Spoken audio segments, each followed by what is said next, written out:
Sunday night to you. I am Thabo Mdluli. That is the president of a country the past week as he was addressing the National House of Traditional Leaders as he was replying to the debate on his State of the Nation address. Well, tonight we ask the question, should we interrogate the state-approved traditional governance? Joining me to talk about this is Nolundi Luwaya, who's the director of the Land and Accountability Research Center. Also in the conversation tonight is Senior Research Associate and Adjunct Professor at the University of Cape Town School of Public Law, Dobundiso Gasa, Controller General Secretary Zolani Mkiva, and social commentator Joshua Maponga.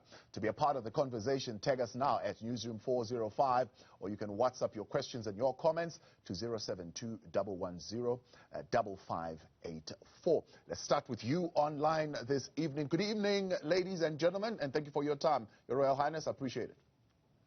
Good evening. Good evening to you, my brother, and good evening to the viewership and the people of South Africa at large. And right here in the studio, Bishop Maponga J. I'll never stop calling you Bishop. Good evening. I know it's comfortable for you, though I'm changing and I'm transforming to become something. We'll transform with you, I suppose, in the process. Much appreciated, and thank you for joining us tonight. Thank you, kindly. All right, I'll start with you, Nomboni. So let's ask that question directly to you. Should we be interrogating state-approved traditional governance?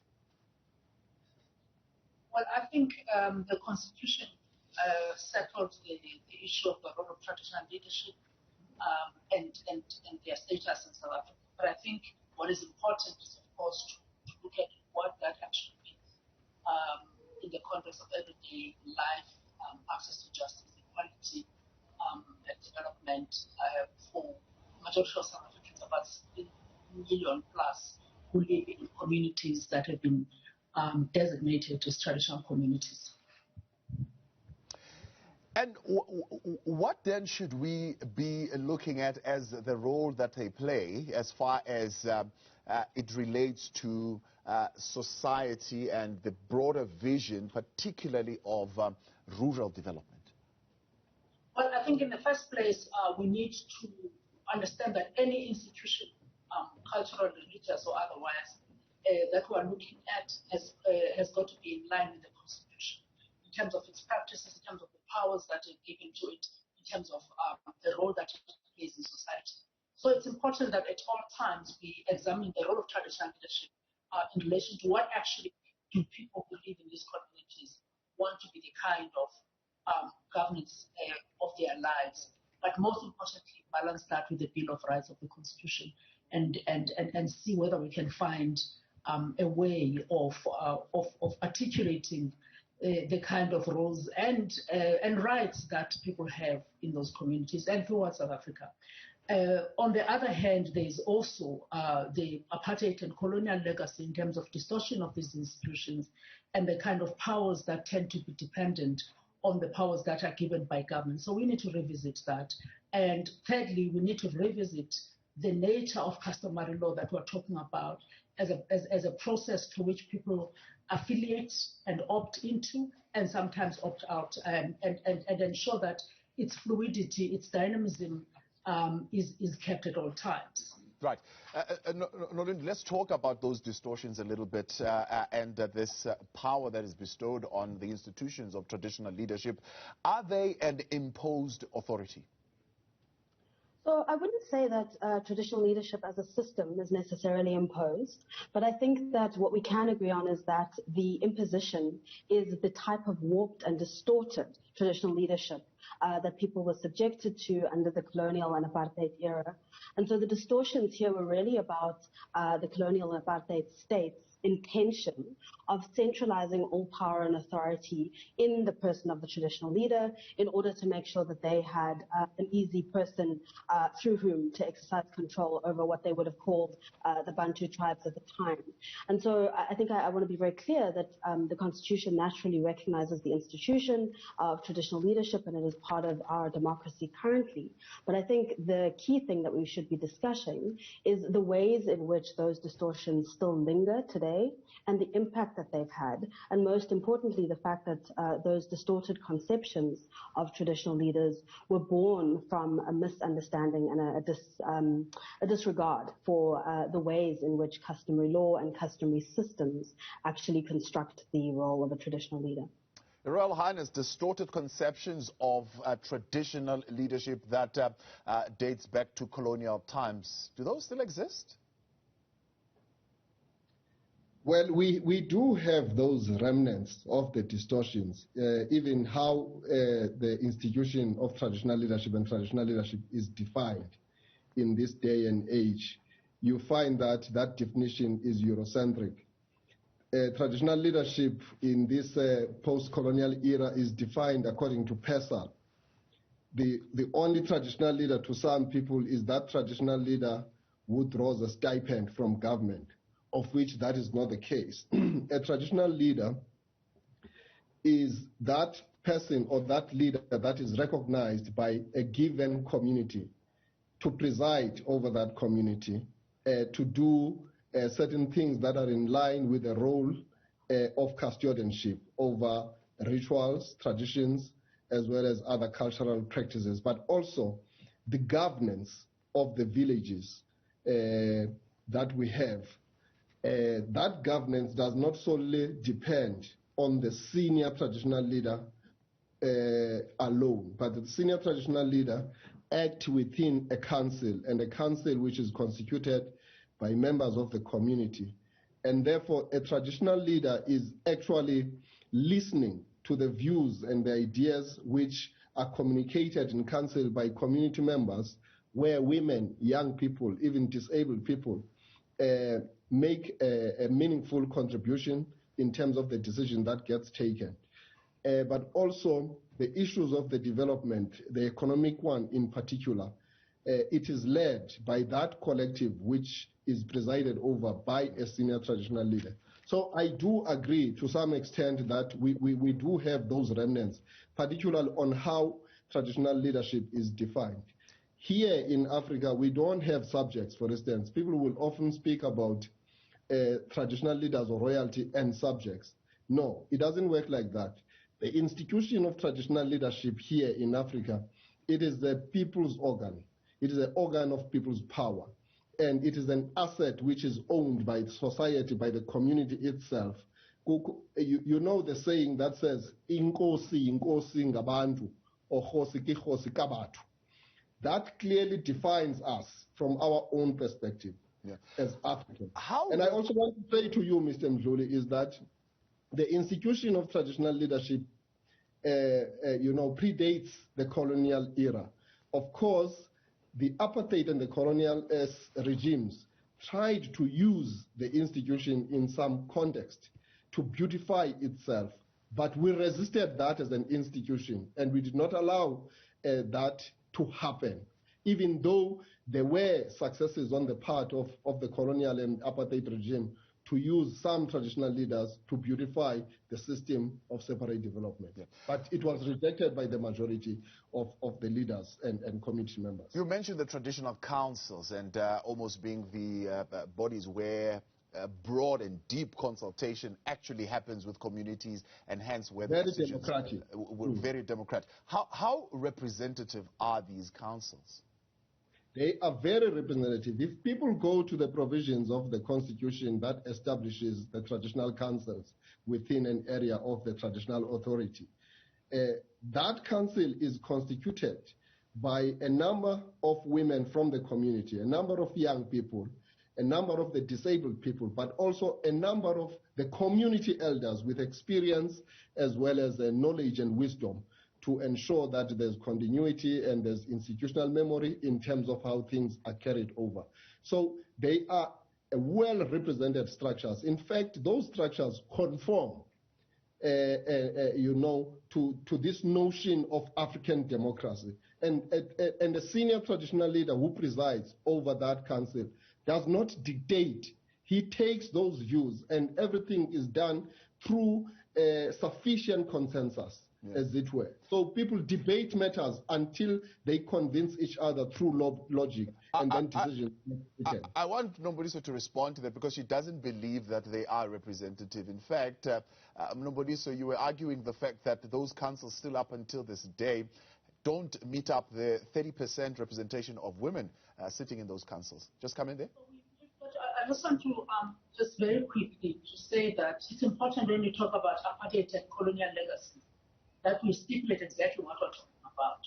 For example, the main act that gives recognition of traditional leadership and defines its parameters, its roles, and all of that is the Traditional Leadership and Governance Framework Act that we have.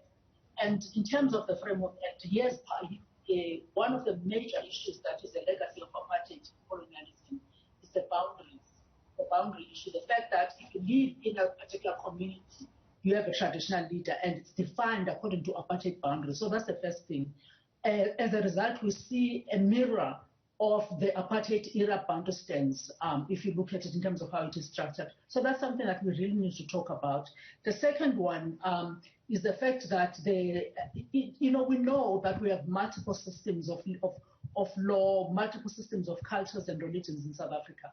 But the fact that we have the kind of dual system that we have is that if you're an African and you live in an urban city, or if you're a South African generally and you live in an urban area, you don't have some rules imposed on you. For example, the Traditional Courts Bill, which does not provide people the right to opt out and opt in. And opting out and opting in is not a colonial or a Western notion. It is, in fact, an integral part of customary law and its fluidity and its dynamism. Thirdly, I think on the councils, my colleague there, I think we need to talk about the fact that a number of councils in South Africa, of traditional councils, have not had the 5-year election as prescribed by the Act. They don't often have the 40% community representation that doesn't come from the royal family and those kinds of structures, the 40% that is supposed to be elected. And thirdly, they don't have the 30% composition of women that is prescribed by the Act, and not a single government minister from the Department of Justice and Constitutional Development has seen it fit to actually take this up as a major breach of law. So those kinds of issues, it's important that at all times when we talk about areas where the institution of traditional leadership operates today, it's important that we become very sensitive to the word governance, because South Africa has got 3 tiers of government. I want to come to those and tease out those issues in a bit, Nombodiso, because I've got to take a break now. But when I come back, I want to bring in Joshua Maponga with me here in the studio as well into the conversation. Nolundi Luaya, Nombodiso Gasa, and Zoran Mkiva, as well as Joshua Maponga with us tonight. You're part of the conversation. Tag us on Twitter at Newsroom405. WhatsApp your questions and your comments on 072-110-5584. The Newsfeed Late Night. Back in a moment. Back with us on the Newsfeed Late Night. Conversation continues as we engage the role of traditional leadership institutions in the country as it relates to the vision that we have for a constitutional democratic South Africa.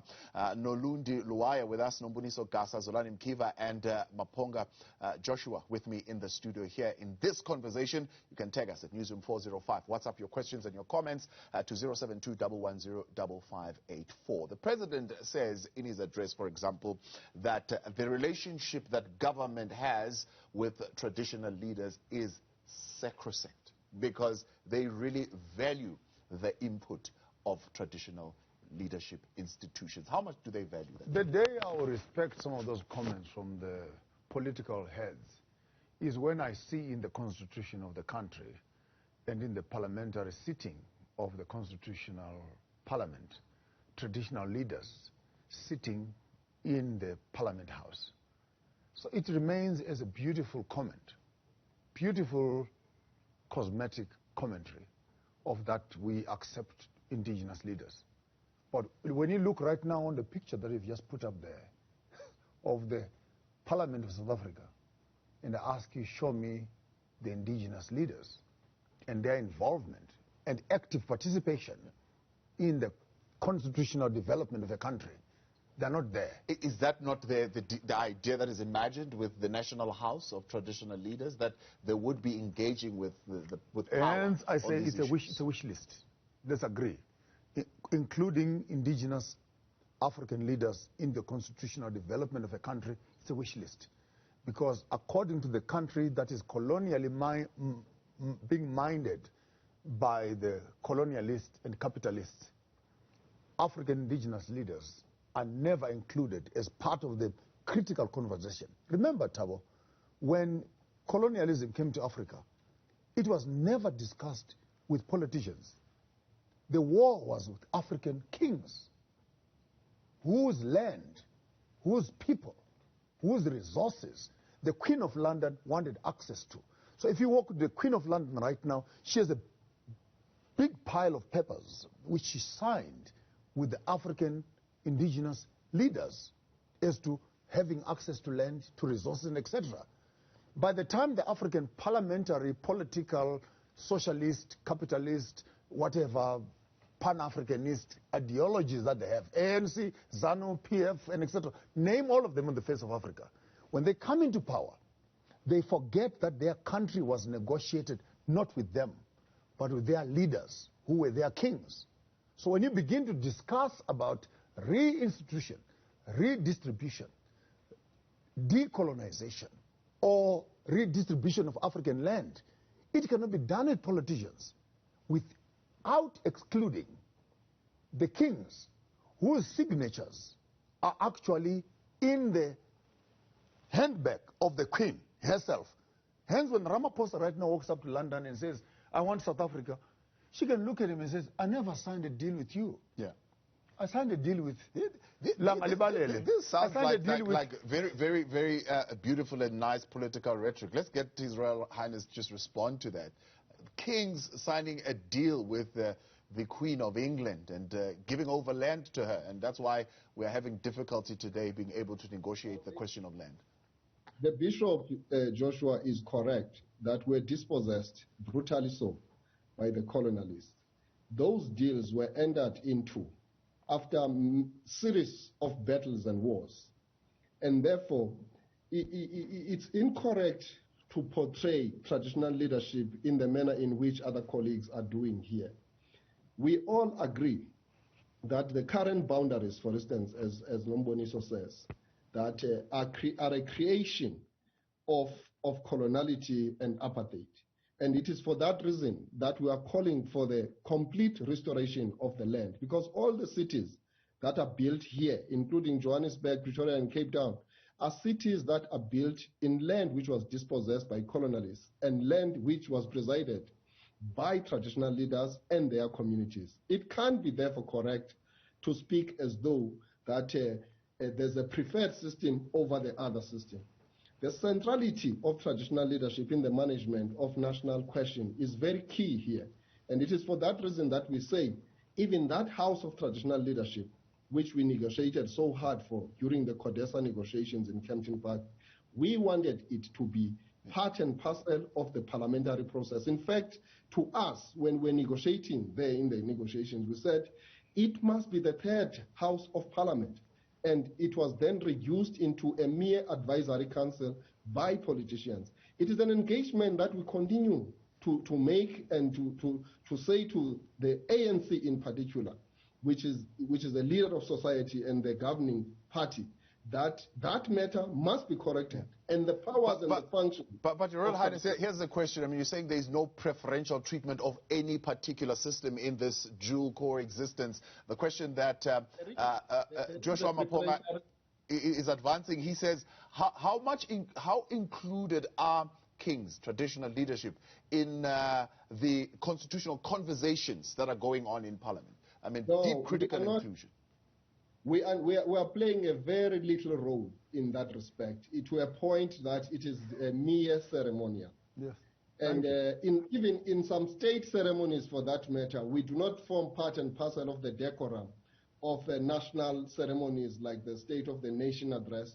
You see all sorts of other leadership, but traditional leaders and royalty are not there. So that is a continuation of the undermining of the institution of traditional leadership, even though the bishop puts it correctly, that when we fought the wars of resistance and the wars of dispossession, we were in the forefront and we were the only motive force in the country that was responsible for providing leadership to our people. We were both responsible for the battalions that were defending our land from being dispossessed by colonials. But when liberation comes, we are now rescinded. We are rescinded to the margins of society. And we are therefore calling for the mainstreaming of the institution of traditional leadership. And this issue that Sis Nomboniso is talking about of opting in, opting out, it's very mischievous. It cannot be allowed. If there was any system, if we were to talk about opting in and opting out, that would talk to the Roman Dutch justice system, but not the one that is African. Instead, what we should be doing is to enrich the traditional courts and ensure that they are capacitated to dispense justice, because we talk about restorative justice in our courts. The other courts, which are Eurocentric in character, are using a retributive justice system, which is anti-African, un-African, and it's a not wanted justice system. And that justice system is also very expensive and inaccessible for people. Our people are subjected to a situation where they have to buy and pay in order to access justice in this day and age. Your Royal Highness, I note what you're saying, and I note Nomboniso shaking her head as well, so I'm going to bring her in to answer in just a moment. But Nolundi, let's get a view from you as well. Should traditional institutions be empowered to pass laws, as it were?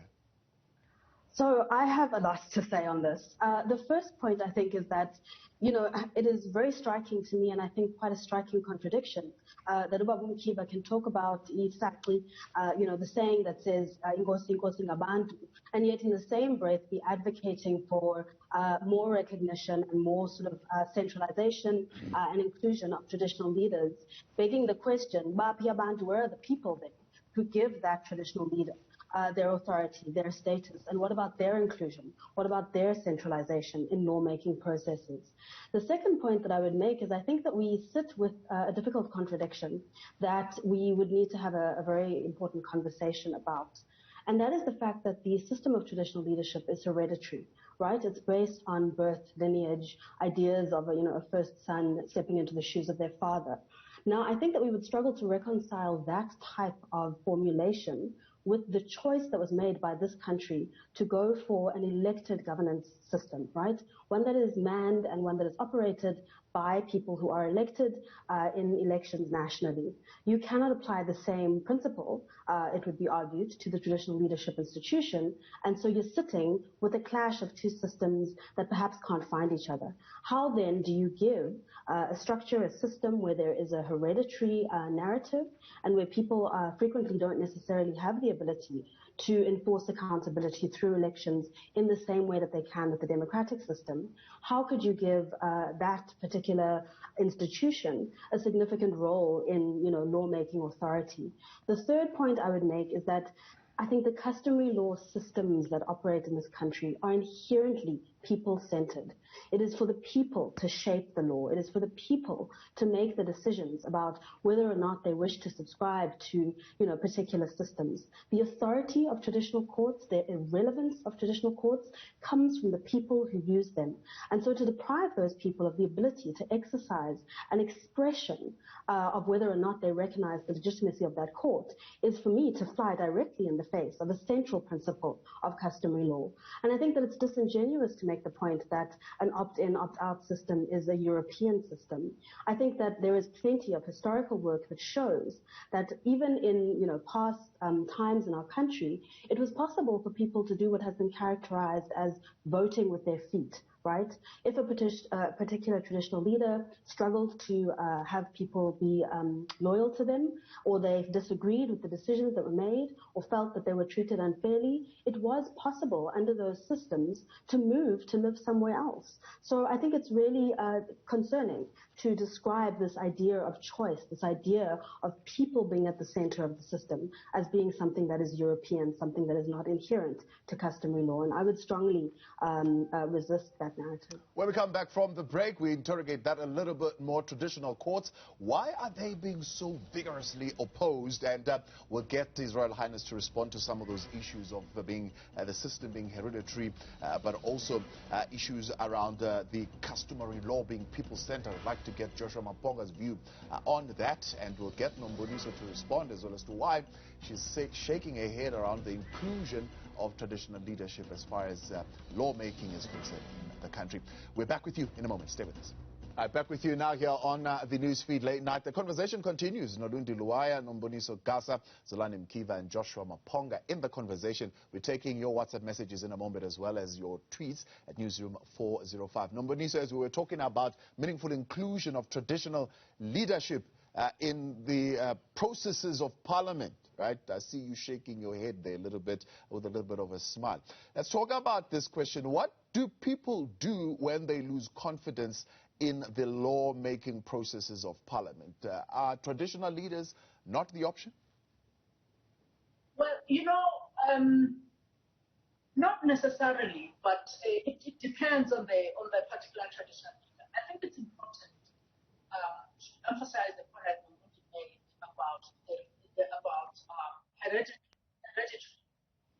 on the one hand and elected representation on the other.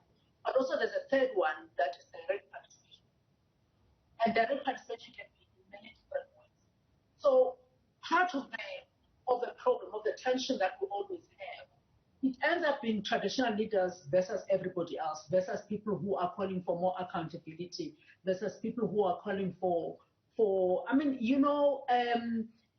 we are also talking about billions and billions of money here, that in some areas, particularly in areas where there's platinum and other mining resources, where some traditional leaders sit on top of, and the accountability and how contracts are entered into, how resources, communal resources are being used, that needs a discussion. So it's important that we lower the temperature a little bit and we remove ourselves from the debate a little bit, take a step back and not center ourselves so much as traditional leaders who want to have more role, or academics and activists perhaps who don't particularly live under that institution. It's important to say, if this is an institution that is anchored by participation by people, where are people? What are people saying about their own traditional leaders? That's the first thing. Secondly,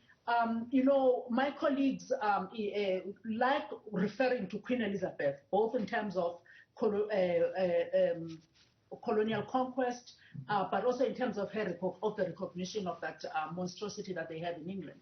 But there are other monarchies, the Scandinavian monarchies, for example, and a whole range of others that have, even the Japanese monarchies, that have different roles, that have recognition, but their roles are very different from what we're asking for. And again, I need to be very quick in saying, I am not saying we should copy from those people. I'm saying we should look into our own history. And our own history, and Zolani has elaborated on the wars of resistance. But let's be clear about this. It was not the kings who fought those wars of resistance.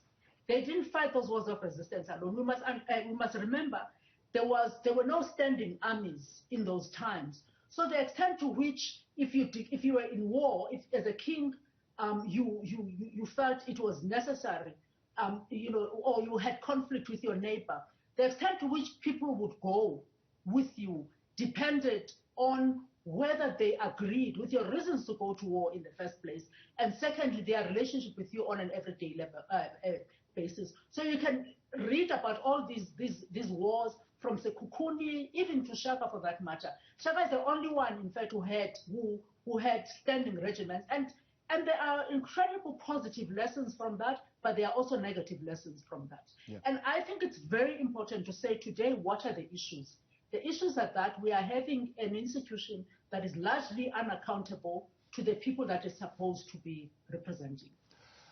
Secondly, we're having an institution that is not only unaccountable to those people. At times, people experience unimaginable abuses. Number three, we have an institution that sometimes does not even recognize the kinds of laws that enable it to exist. Here I'm talking about the traditional. Let me jump in there and bring in Joshua Maponga, who says actually the system shouldn't recognize those laws because those laws have actually done nothing for those communities, right? I want to be very frank and be honest, and with all due respect to my panelist, who elaborately is an advocate of colonial jurisdiction, colonial governance systems that are in place. You come to my house, you rape my daughter. When you are done with your job, then you write a constitution of how I must feel over my raped daughter. And then you teach me how I must respond to the rapist. Then after that, you put a constitution of how I must express myself when dealing with you as a rapist. I have no respect for colonial systems when it particularly begins to address African systems. Because number one, colonial systems have no disregard for African people. These are the people who came to Africa and told us we had no soul. We are not human. First, they don't even recognize that we are human beings. To an extent that they said democracy is the best way of governance. Then why did we fight for it? After we fight for it, then tell how do we manage it? To an extent that our immediate method of governance is still being controlled by the colonial system. How do you then come around and talk about, particularly in the essence of the passing of the king? I want to be very relevant to the present situation. That when a king passes away, there's a way we must bury him. There's a way we must mourn. There's a place we must bury him. There's a place we must put him. There's a way a nation must express itself. We don't have either resources or time or timetable or even where we can place him. Without land, where do we even place him? The colonial system does not, the basic democratic, quote-unquote, democratic method of governance has no respect of African people as a people that can express themselves theologically for Christianity, spiritually, economically for business, academically for education, and all other fraternities and faculties of education, because the dominant culture will detect and dictate how the subordinate must behave. Here we are, here you are, in a jacket and a tie, because you must be acceptable in a Eurocentric system. Because if you don't look like this, you're not a basic, beautiful newsroom-looking personnel. How do you begin to talk about basic respect of the African people? Our governance system, Ramaphosa, as the president of South Africa, in as much as the president of the country, does not have a spiritual connection to the country. He remains with a political office. But right now there's an epidemic. Which mountain did Ramaphosa go to? Which river did he go to? Which traditional leaders did he call to announce that there's an epidemic? And what must we do as a nation to deal with it? Because our leadership is Eurocentric. It's about putting on bow ties and ties. Ladies and gentlemen, we have 250,000 people that are now infected and etc. It's all an economic, Eurocentric, colonial methodology of management. Because this leadership is not in touch. All right, let's get Nombuniso to jump in there. That is a mouthful, Nombuniso. I mean, I can't even begin to tease out a number of the issues here that are being raised. But the current governance system just doesn't care about the people. No, just three things very quickly. One, it's not your house that does. It's not your house. It's our house. That house doesn't belong. So when we talk about colonialism, we came to our house and all of that. We have to be very careful about centering us. But secondly, I think it's important to say that being an African and believing in all of this, believing in traditional leadership, believing in and living according to customary law does not necessarily mean that you do not want the other system. South Africa is a secular society, both in terms of belief systems, but also in terms of the culture. The Constitution is the thing that brings us all together. So there are symbolisms that he's talking about, symbolisms that perhaps derive from a different cultural milieu and religious milieu. And I don't have a problem with that. I think that if it is important for the president, for a component of society, for the president to go through certain symbolisms, I think I don't have a problem with that. The only problem there again is that if we do this, we've got to be very careful that African systems are not used as props. Because we have this kind of governance that we have. I think it's also important, finally, to separate the belief system, that is cosmology, the different ways in which we believe as Africans from the institution of traditional leadership. Sometimes it overlaps here and there, but not necessarily always. So when we talk about spirituality and all these things, I mean, for instance, a lot of our senior traditional leaders are Christians, right? A lot of them don't necessarily believe or practice certain rites and cosmology. So let's not confuse these two. That's an important debate, but that's a debate that we should have another day. Here now, we have this system of representative governance that we have, that is provided for the Constitution. The weaknesses of democracy are not because of what my brother has said. Here we're talking about how do we ensure that the institution of traditional leadership, if it is going to be attractive to people, if people are going to say, well, we want a revival and a renewal to belong to this institution again, that it has to make itself attractive. And right now, there are very few, I'm not saying everybody, but there are very few traditional leaders who comport themselves in a way that inspire people, that makes people to want to be loyal to them. And loyalty is critical here, because in those wars of resistance that we talked about, the only way that people could go and enlist and join and go and fight was because they were loyal to traditional leaders. But who reports to who? Does the traditional leader report to the Constitution, or the Constitution must report to the owners of the land? You are making the surrogate the principal, when in fact the indigenous no, don't point a finger at me. When in fact the indigenous leader is the one who must be in power. Why would you make the colonial surrogate government, who is being managed by the colonialist in a capitalistic state somewhere else, to report who is in power? All right, let's give an opportunity to respond. Yeah, listen, also there's also this thing, that this confusion that is coming here about how the Constitution was imposed on Africans. You know, prior to 1912, prior to the formation of the African National Congress, in fact, in 1854, the first people to protest and attempt to curtail their movement in the form of what would later become past laws were African women. Okay, so when this kind of democracy that we have is not a democracy that is imposed on us. It is something that we went into with our eyes open. We have yet to acknowledge the role that African women played in this country. It was only in 1956, I think, when finally, and the women, African women in particular, were tricked by men in the liberation movement, where they had to give up following the march to Pretoria. So we are not talking about, so when we talk about who negotiated with whom, Africans in the early 90s, Africans sat on that table representing decades and decades of a struggle. And to erase that agency from African people is to in fact disrespect our history, and it is to disrespect our struggle. All right. Does he believe in democracy? Hold on. Does he believe in democracy? We'll ask that question in a moment. Do you believe in democracy? Let's bring in the Royal Highness. Royal Highness, you want to weigh in here on the question of loyalty. There are a number of issues here. A system of traditional leaders is unaccountable to anyone. There are instances of abuse that are being raised here, breaking the law that are being raised here, but it's hereditary nature as well coming into question tonight. There's a total misrepresentation and fabrication on what Sisnomboni Sokasa is saying here.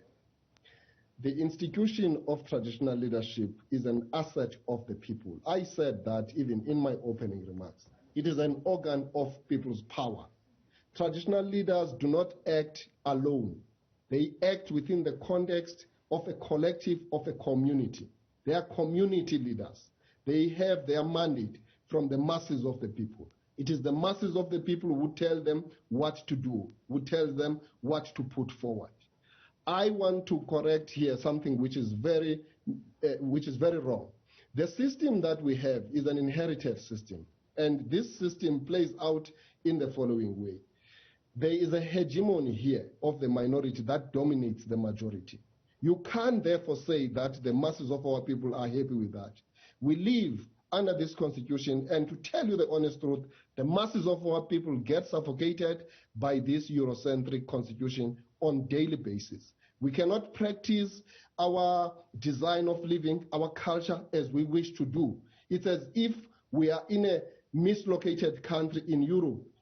You know what I mean? So I am saying that the institution of traditional leadership ought to be given space, and we have to look into the issue of reviewing the constitution and begin to Africanize this constitution. It cannot be right that we as African majority are dominated culturally by a minority of European origin, and you say that is correct. Bishop Joshua is very correct in what he's saying.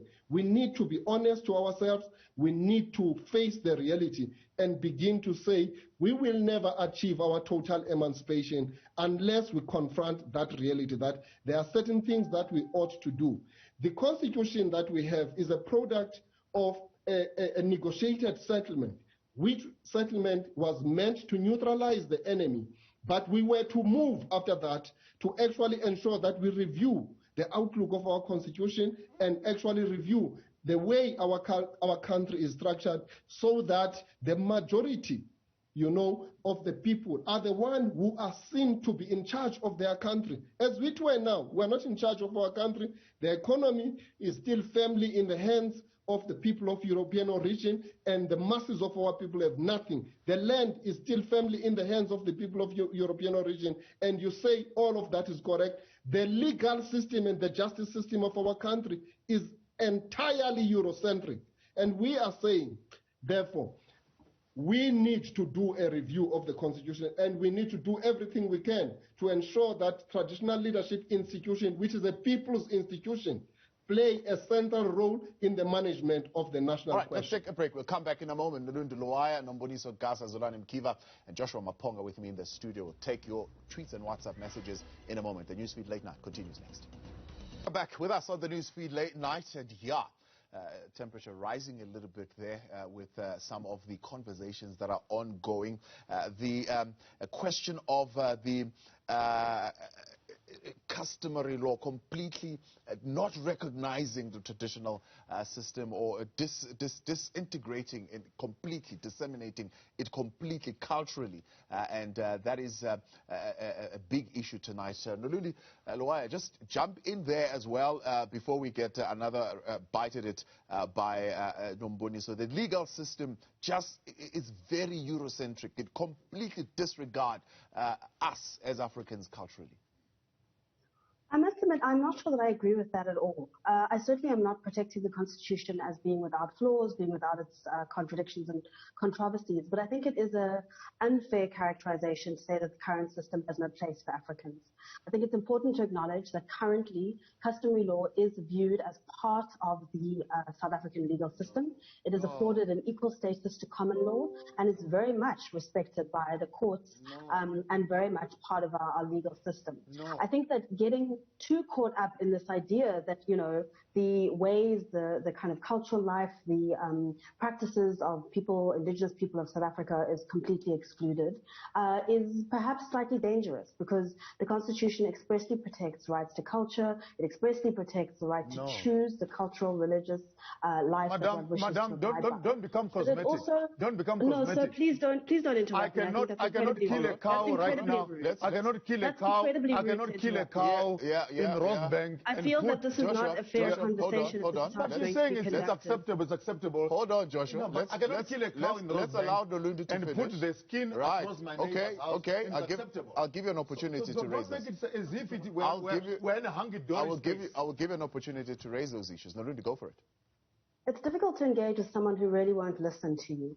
The last point I wanted to make was that I do think that we by focusing too much on whether or not the Constitution is the one that we wished for, that we'd hoped for, we miss the opportunity to have a real conversation about the potential that developing customary law in the way that we think it should be and in the way that the people who live under those systems need that system to operate. We miss the opportunity to build a place for these ways of life. We miss the opportunity to include the system, to enrich it, to develop it through a people-centered, bottom-up approach, and we leave it rather to kind of linger in the shadow of what has been termed the Eurocentric common law system.